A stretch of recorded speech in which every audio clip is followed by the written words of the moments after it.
welcome back from our 15-minute break, or I guess welcome if you're just showing up today.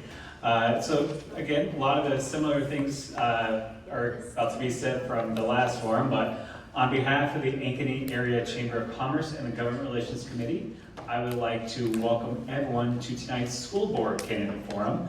My name is Ryan Moon. I serve as the Director of Government Relations and Public Policy for the Greater Des Moines Partnership, and I have the great honor of moderating today's School Board Forum. There are 4 candidates running for 3 seats, and one is unable to be here tonight, and I have an opening statement that I will read from her, but up here tonight we have Jeff Schumacher, we have Julian Raku, and we have Roxanne Peterson. We thank you for being here today, and for those of you who couldn't attend, this is being recorded and will be posted on the Facebook event page on the Ankeny Area Chamber of Commerce. We ask that if you are recording or plan to use the provided recording of this forum, you use the recording in its entirety so nothing is taken out of context for our candidates. Please note the forum rules and regulations that let us conduct a meaningful and respectful forum. As I mentioned in the last forum, it's not easy to run for any office, whether it is student council or whether it is school board, city council, state representative, or for federal office. To put your name on a ballot takes a lot of courage and bravery to express your opinions and how you want to make the community better.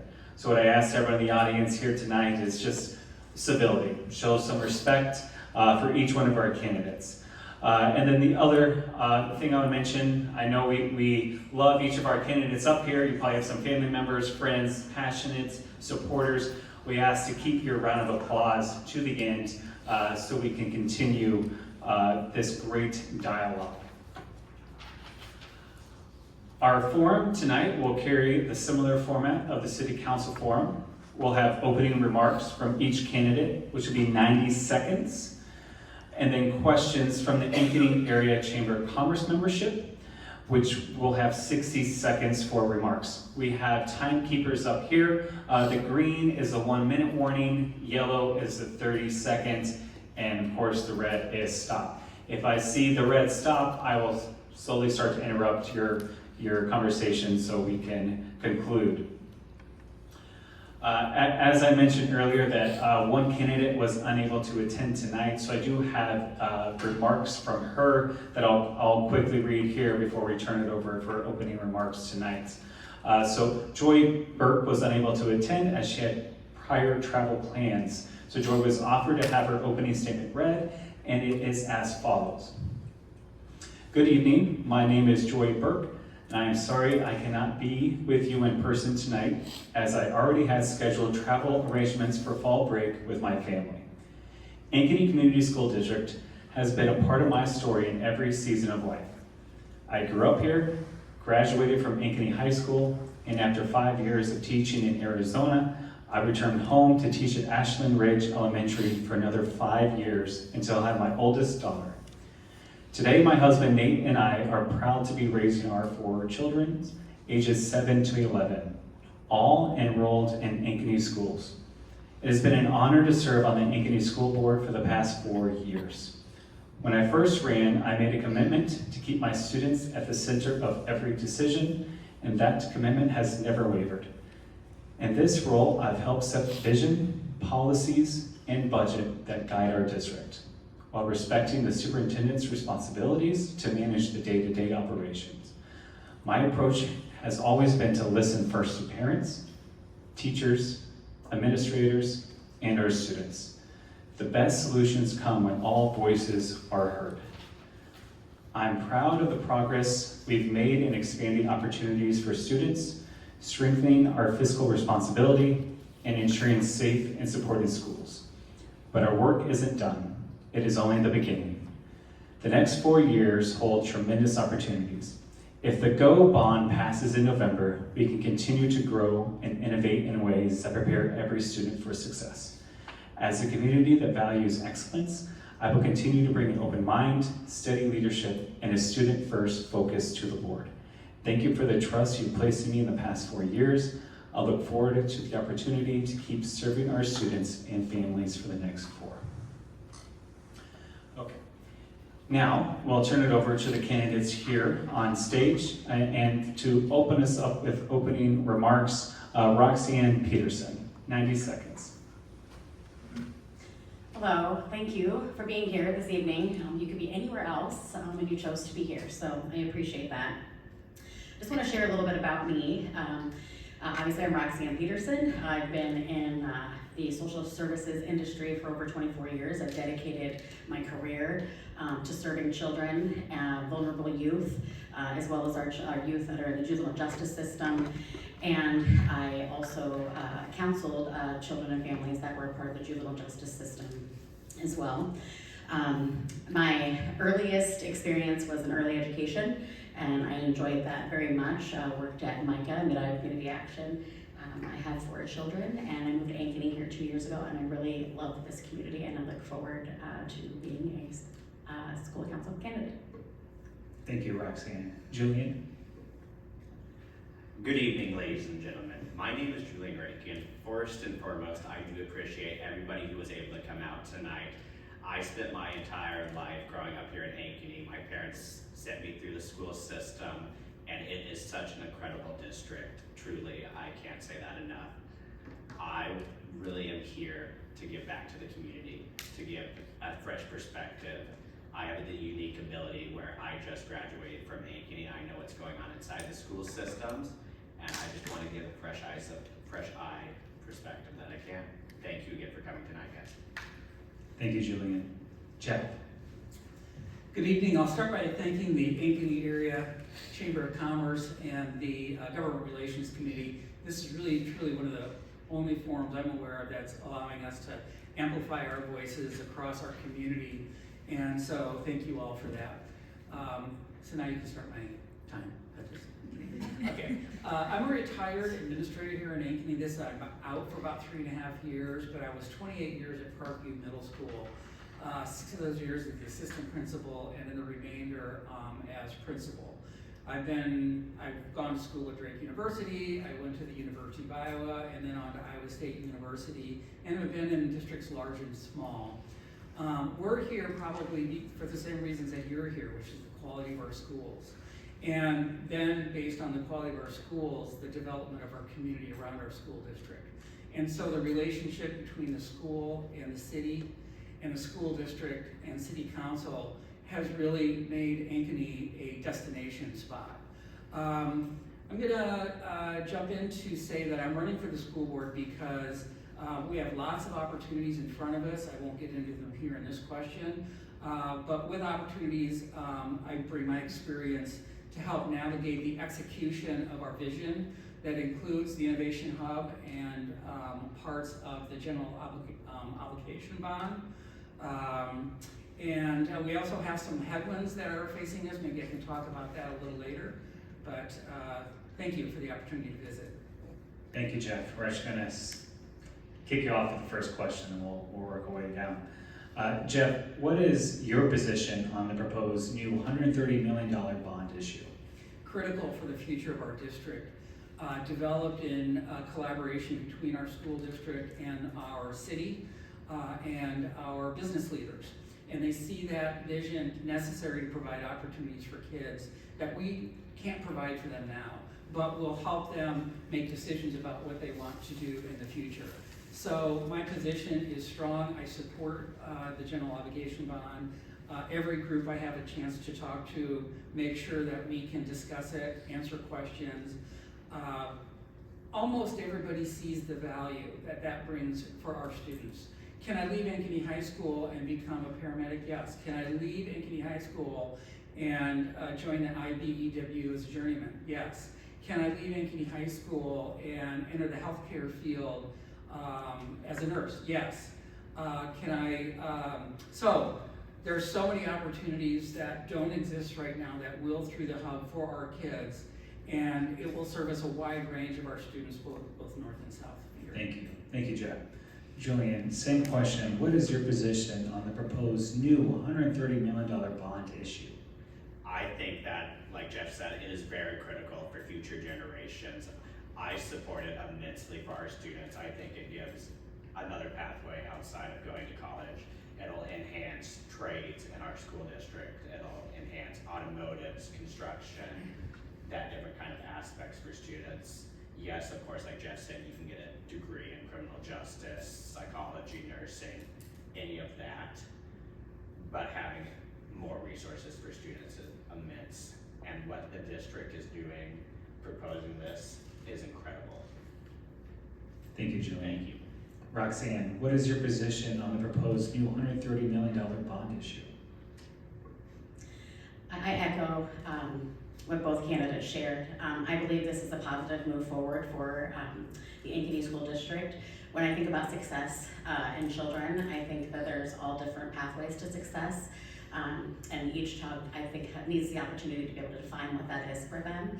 I think this also offers an opportunity to be able to grow the community and working in collaboration with the City Council. I would love to see that strengthen. I think it's strong now, but I think that we can do better and moving forward in the future. Thanks, you. Julian, we're gonna start the second question with you and we'll work our way to Roxanne. Julian, what are your priorities as you look at the 2026-2027 school year and beyond? Yes, of course. So one of the big things I am running is to increase the mental health resources for our students. So if elected, I want to make sure that is one of my top priorities, making sure all our students are valued, supported, that their mental health is the top of the line. The other reasons I'm running is I want to make sure all our activities are appropriately funded, along with whether that be dance, drama, football, that it's appropriately funded, and I want to make sure that our teachers have the appropriate pay that they deserve for helping our students. Thank you, Julian. Roxanne, what are your priorities as you look at the 2026-2027 school year and beyond? My priorities are mental health would be the number one. My second priority is making sure that we are supporting our marginalized students and that are attending our school district. I'm a president and CEO of a mental health organization here in Iowa. And right now, our current suicide rate amongst our youth is higher than the national average. And so I think that we have a duty to make sure that we are well equipping our educators so that they can support students that are coming to our school district. One thing I know to be true is that it's like cancer, it doesn't matter who you are, your economic background, you can get it. And we have folks out here, children and our youth, that are struggling mentally and have either thought about or have attempted or have completed suicide right here in Iowa. Thank you, Roxanne. Jeff, what are your priorities as you look at the 2026-2027 school year and beyond? I'll touch on three. One, we have a vision for the hub. I'll name three. We first would be around the hub. Okay, we have a tremendous vision.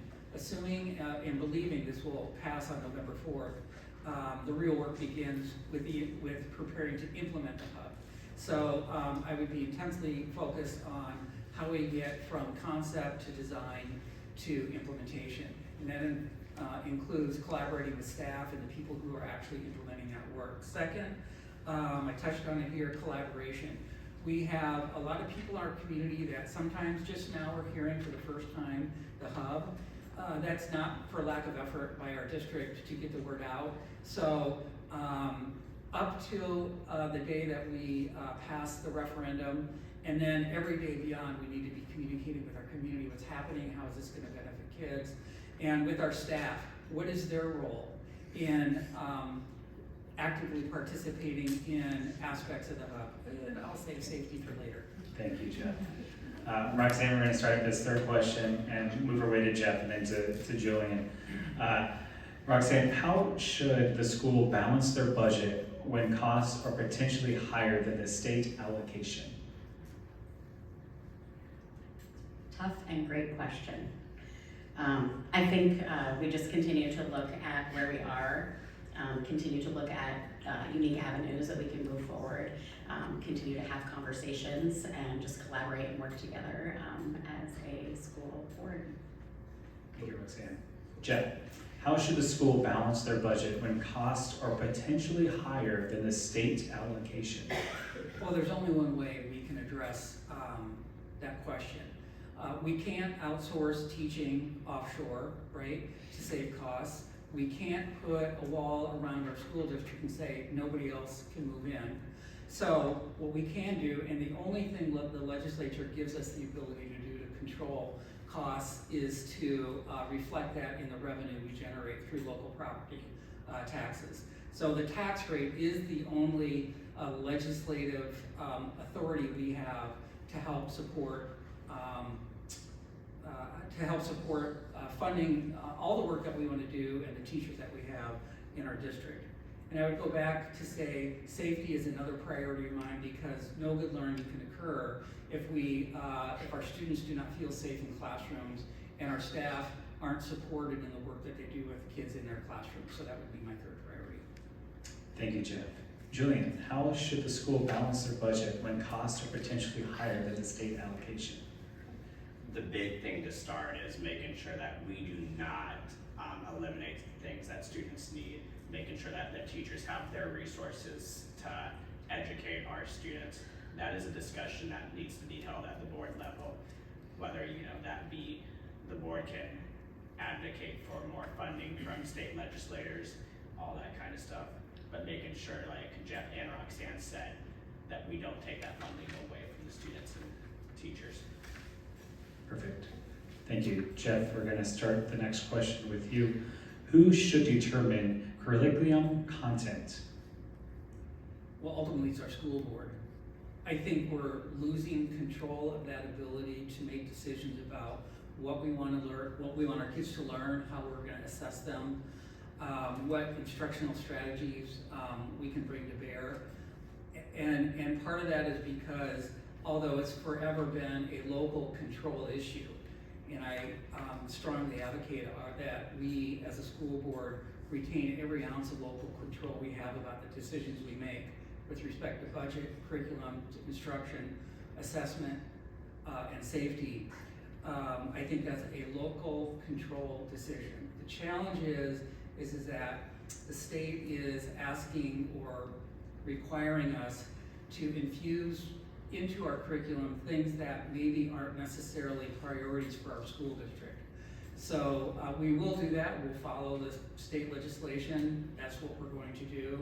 But I think we need to elevate our voice to let our community know what we're teaching and why, and some of the barriers we have. Thank you, Jeff. Julian, who should determine curriculum content? I think that is a decision that the school board should be held at. Of course, like Jeff said, we will follow state legislation, their priorities, but the state legislators don't know our district. They don't know what families here do, what parents want their students to be taught. So it should be a school board decision. Thank you, Julian. And Roxanne, who should determine curriculum content?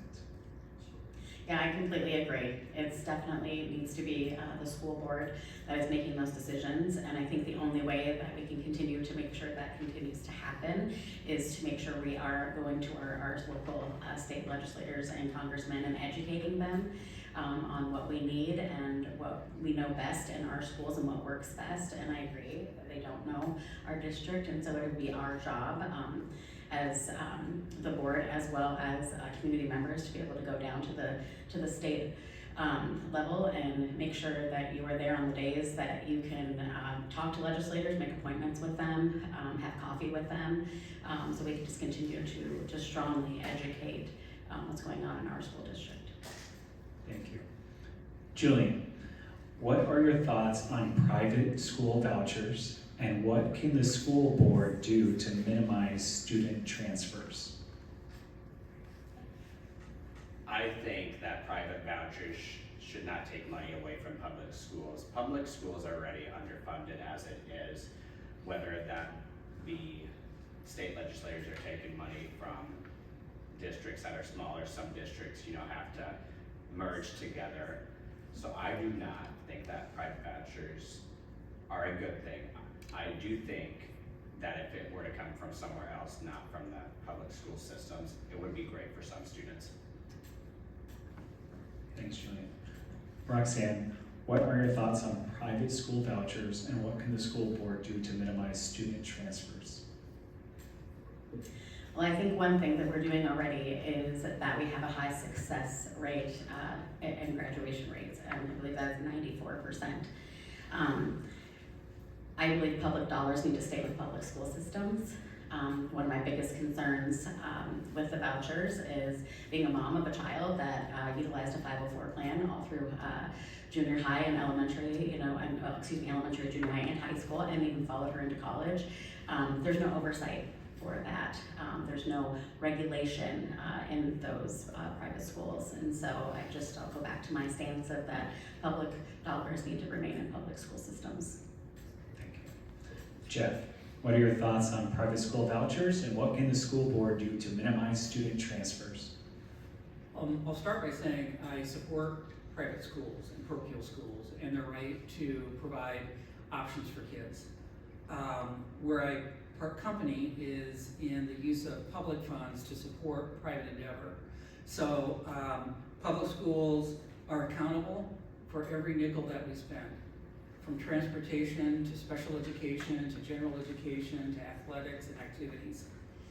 Second, our student outcomes are publicly available on the DE website. You can see any school in every district in the state of Iowa, and you can go back 6 years and you can see what is their level of performance. You cannot in a state-funded private endeavor. The third thing is that public schools provide no litmus test as to who can go to a public school.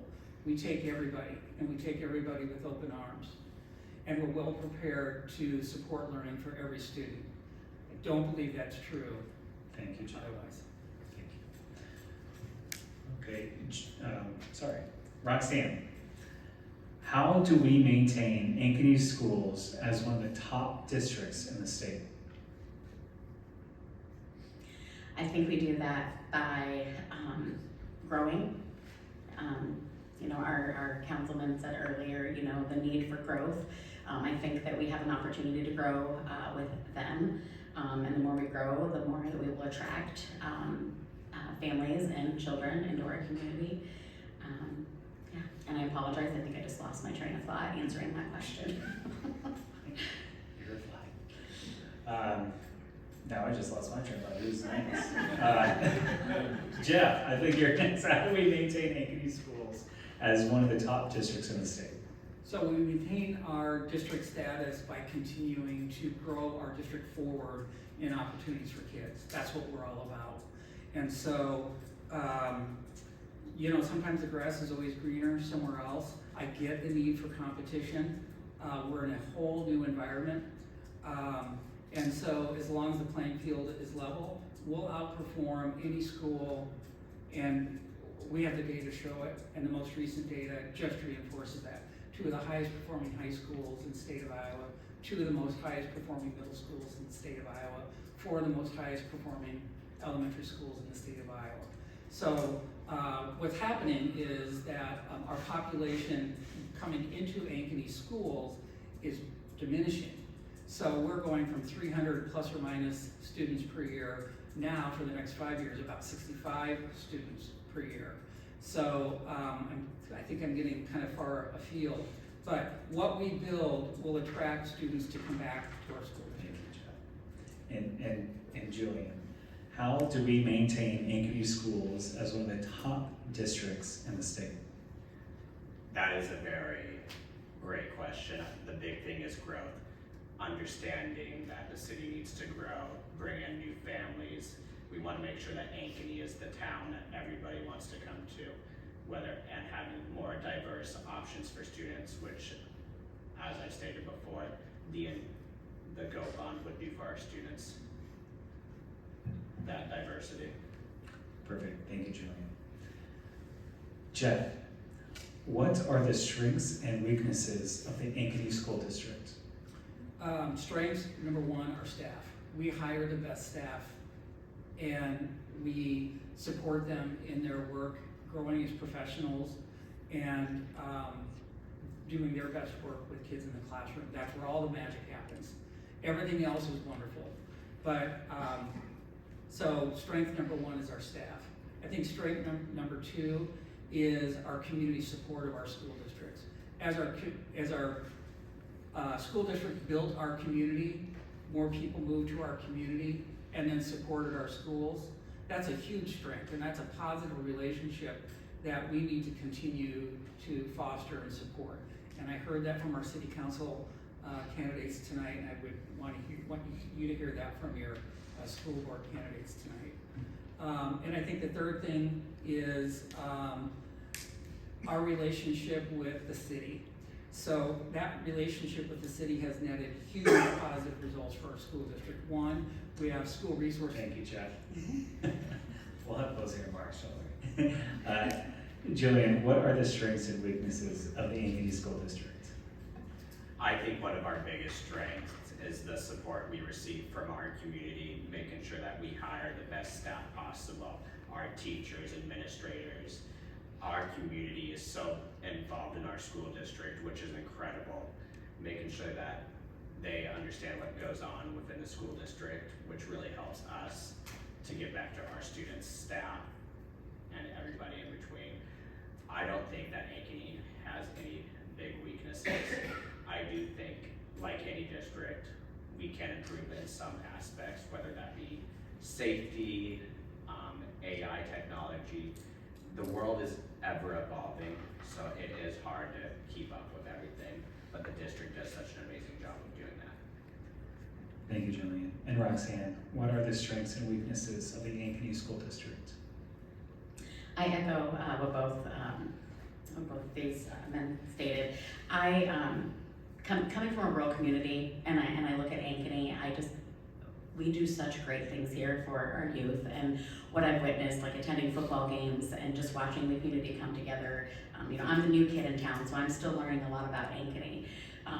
But what I've witnessed is the collaboration and the efforts. What I would say is that just continuing to strengthen that relationship between the school and our city council members, because I agree it is going to give us exponential support and growth to be able to maintain and also be able to expand moving forward.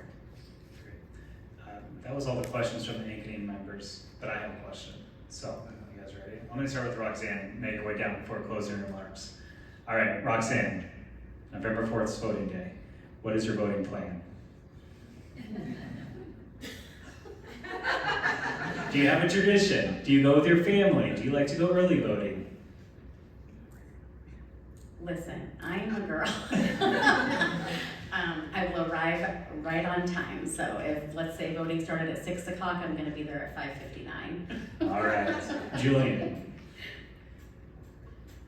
I cannot answer that question as I just turned 18. I have never voted. It's an incredible opportunity. I'm looking forward to that, I bet. Jeff. In person, put the sticker on. That's my plan to vote. I'll be there early and then making phone calls, following up with people, making sure they're executing their plan to vote. Thank you. Yes, as a reminder, everyone have a plan. I bring my kids to the voting on election day, and I wait in line with 2 toddlers now. It's a journey. All right. Sorry. So thank you for letting me ask that question. We're actually going to turn it over to closing remarks, and you'll have 90 seconds again to cover anything that you felt like you missed or just want to make sure people know about you. And since we started with Roxanne opening, we're going to go to Jeff and just work our way down. So Jeff, 90 seconds for closing remarks. Thank you. Again, thank you to the City, Ankeny Chamber of Commerce and the Government Relations Committee for the opportunity to visit tonight. Thanks for everyone being here and those that are tuning in. I'm going to do a quick finish to the second to last question. Is the relationship between the school and the city is essential because we are all really focused on the same thing, but we come at it from different perspectives and different populations.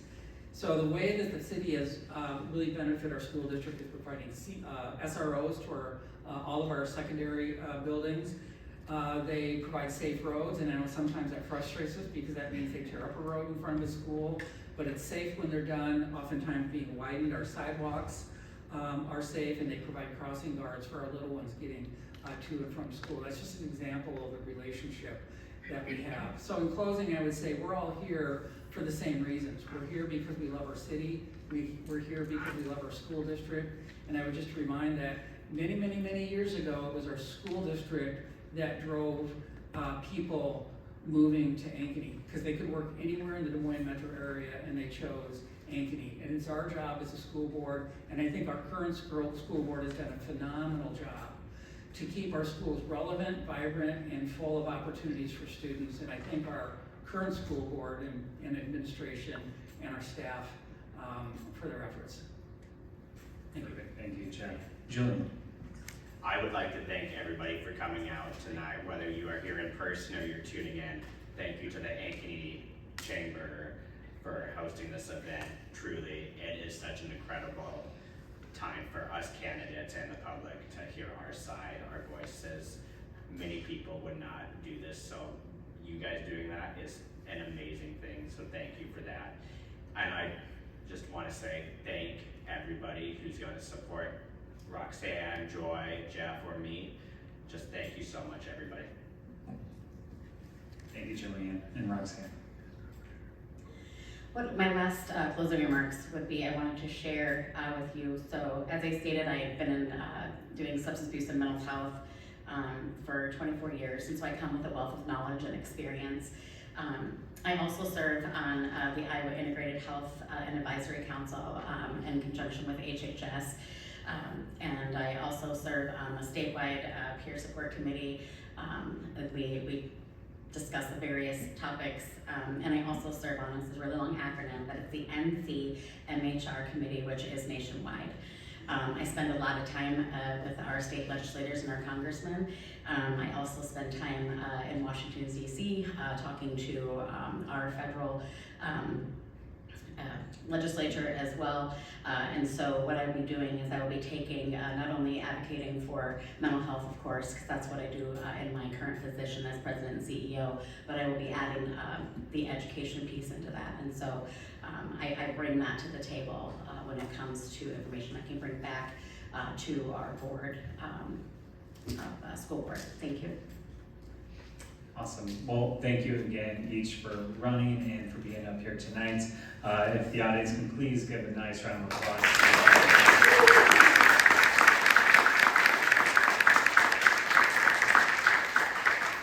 Yes, thank you for the Ankeny Chamber of Commerce for hosting these two great events. It's great to have the public here on a Monday evening. And with that, we will conclude, and thank you all for being here tonight.